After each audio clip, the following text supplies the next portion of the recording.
نے فرمایا کہ جو شخص اپنے امام زمانے کے امام کو پہچانے بغیر اس دنیا سے گزر جائے وہ جاہلیت کی موت مرتا ہے۔ پوچھا جاہلیت کیا ہے؟ تو کہا وہ یہودیت اور مجوسیت کے اوپر مر جائے گا، اسلام کے اوپر نہیں مرے گا اگر اس کو اپنے امام کی معرفت نہیں ہوگی۔ عزیزان گرامی، معرفت کے بہت سارے معیار اور رتبے ہیں، یہاں وہ وقت اور مناسبت بھی نہیں ہے، لیکن میں ضرور یہ چاہتا ہوں کہ جب ہم اس مسجد میں آئے، اعمال کیا، دعائیں پڑھی، تو ایک توسل اپنے امام سے ضرور ہمارا ہو۔ ویسے بھی اس کی ایک بڑی تاریخی حیثیت ہے اس لحاظ سے کہ اسی آج کی شب میں جب ہم آئے ہیں تو خاص اعمال پائے جاتے ہیں، اور یہ اعمال میں سے ایک عمل یہ ہے کہ ہم امام زمان صاحب کی نماز پڑھیں اور نماز پڑھنے کے بعد ان سے توسل کریں، اور جو لوگ مسلسل 40 ہفتے یہ کام کریں گے امام سے ان کی ملاقات ہوگی، اور اس ملاقات ہوگی نہیں ہوتی تھی اور ہوگی انشاءاللہ۔ اور کچھ لوگوں نے اس کا فائدہ بھی اٹھایا ہے، انہیں میں سے ایک چھوٹا سا واقعہ میں ذکر کرنا چاہتا ہوں۔ اسی جو ہے شہر نجف کے رہنے والے محمد عبد الرحیم کا ہے۔ وہ ایک طالب علم تھے، اسٹوڈنٹ تھے، دینی اسٹوڈنٹ تھے، اور انہیں جوانی کے عالم میں ایک ایسی بیماری لگ گئی جس کو ہم ٹی بی کہتے ہیں۔ ایک زمانہ تھا کہ ٹی بی کا کوئی علاج نہیں تھا، ان کو ٹی بی لگ گئی، غربت تھی ایک طرف سے، دوسری طرف سے ٹی بی لگ گئی، اور وہ بھی جوانی کے ایام میں۔ تو لوگوں سے پوچھا کہ بھی میں کیا کروں؟ کسی نے کہا کہ تمہیں امام زمانہ علیہ السلام کی مسجد تمہارے شہر میں ہے، تم اس سے بڑھ کر کیا ڈھونڈ سکتے ہو؟ جو کائنات کا مرکز ہے، جو کائنات کی روح ہے، جس کو اللہ تعالیٰ نے وسیلہ بنایا ہے ہر چیز کے لیے، تم اس کی بارگاہ میں متوسل ہو، ان سے اپنی حاجت طلب کر لو، اپنی شفا ان سے لے لو۔ کہ میں کیا کروں؟ ان کو کسی عالم نے رہنمائی کی کہ یہ 40 آپ شب بدھ آپ یہ کام کر لیجئے۔ انہوں نے آنا شروع کیا۔ وہ خود کہتے ہیں کہ 2 ہفتے یا 3 ہفتے باقی تھا کہ میں ملاقات میری نہیں ہوئی، میری فریاد میرے جو ہے حاجتیں پوری نہیں ہوئی، تو مجھے غصہ آ رہا تھا۔ غصہ اس بات کا آ رہا تھا کہ میں نے اتنی زحمت کی کہ کوفے سے پیدل آتا تھا، اور اس زمانے میں جب لائٹ کا اور کوئی آنے جانے کا انتظام نہیں تھا، تو یہ غصے سے بھر گیا۔ لیکن بہرحال میں نے سوچا کہ 2 ہفتے ہے میں پورا ہی کر دوں، اب مجھ سے جھوٹ بولا گیا ہے تو بولا گیا ہے، اب اس کا تو کچھ ہو نہیں سکتا۔ یہ سوچ کر وہ ایک دن ایسے وقت میں نکلے، ایک ایسی شب میں نکلے کہ جب چاروں طرف تاریکی تھی، اور تاریکی کے ساتھ ساتھ جو ہے ہوائیں تیز چل رہی تھی، ٹھنڈک کا موسم تھا۔ بہرحال ان کے پاس مختصر سا آذوقہ لے کر، خود انہوں نے لکھتے ہیں میرے پاس 2 پیالی قہوہ بنانے کے علاوہ کوئی چیز نہیں تھی، وہ لے کر آ گیا میں۔ اور چونکہ میں مسجد میں نہیں جا سکتا تھا، کھانسی آتی تھی، میرے منہ سے خون نکلتا تھا، تو مسجد میں نہیں آ سکتا تھا، دروازے کے باہر لکڑی جلا کر وہاں بیٹھ گیا، اور بیٹھنے کے بعد وہ عمل جو اندر جا کے کرنا چاہیے تھا وہی میں نے نماز پڑھ لیا، اور نماز سے فارغ ہوا، سوچ رہا تھا کہ رات میری کیسے گزرے گی، 2 پیالی قہوے کے علاوہ میرے پاس کچھ نہیں ہے۔ کہتے اچانک میں نے دیکھا کہ تنہائی ایک تاریکی ایک گوشے سے کوئی عربی لباس میں میری طرف بڑھ رہا ہے۔ جب وہ میری طرف آنے ہوئے دکھائی دیا تو میرا دل اور تیزی سے دھڑکنے لگا کہ میرے پاس 2 پیالی قہوہ ہے، اب وہ آئے گا تو یقیناً مجھے تعارف کرنا پڑے گا اور میری رات گزر نہیں سکے گی۔ بہرحال وہ آئے، سلام علیکم، وعلیکم سلام کرنے کے بعد بٹھایا۔ بٹھانے کے بعد خود شیخ عبد الرحیم کہتے ہیں کہ میں نے پوچھنا شروع کیا کہ آپ کون ہیں، کہاں سے آئے ہیں، کس قبیلے کے؟ تو کہا میں کہتا جاتا تھا، وہ کہتے تھے جس قبیلے کا میں نام لیتا تھا وہ کہتے تھے کہ میں اس سے تعلق نہیں رکھتا ہوں۔ میں نے سارے مشہور قبیلے کا نام لے لیا نجف کے، انہوں نے کہا میں اس سے تعلق نہیں رکھتا ہوں۔ کہ مجھے اور غصہ آیا کہ میں ہر ایک کا نام لے رہا ہوں اور کہہ رہے ہیں میرا۔ تو کہا میں نے جل کے کہا کہ آپ آسمان سے آئے ہو؟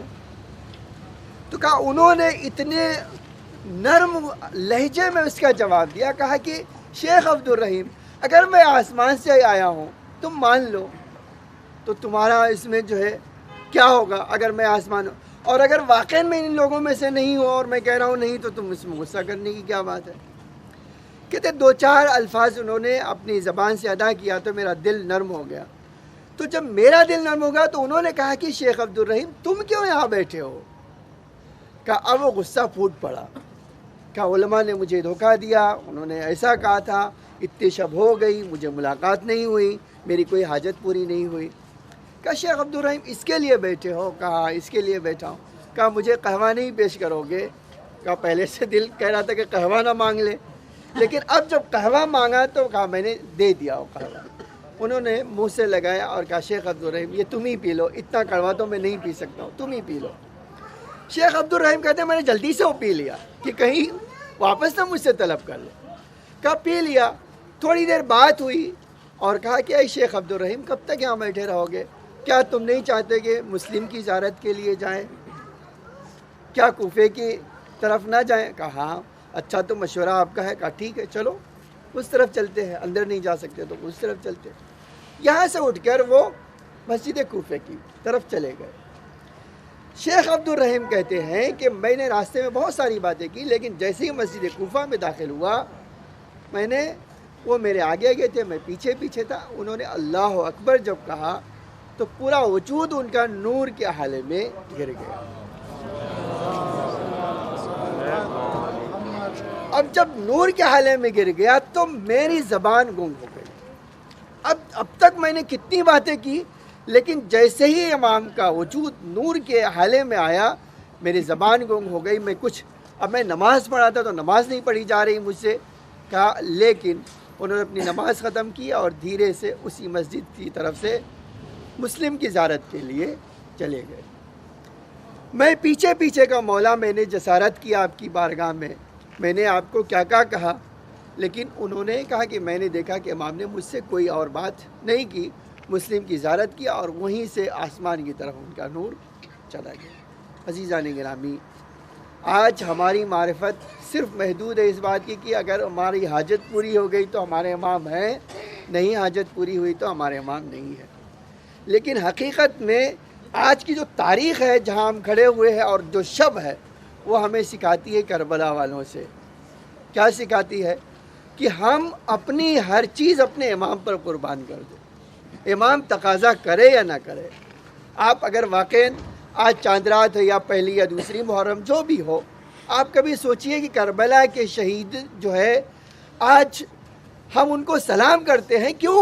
اس لیے کہ انہوں نے اپنی ہر خواہش کو امام کے سامنے لا کر پیش کر دیا اور کہا مولا ہماری خواہش کچھ نہیں ہے، جو آپ کی خواہش ہے وہ ہماری خواہش ہے.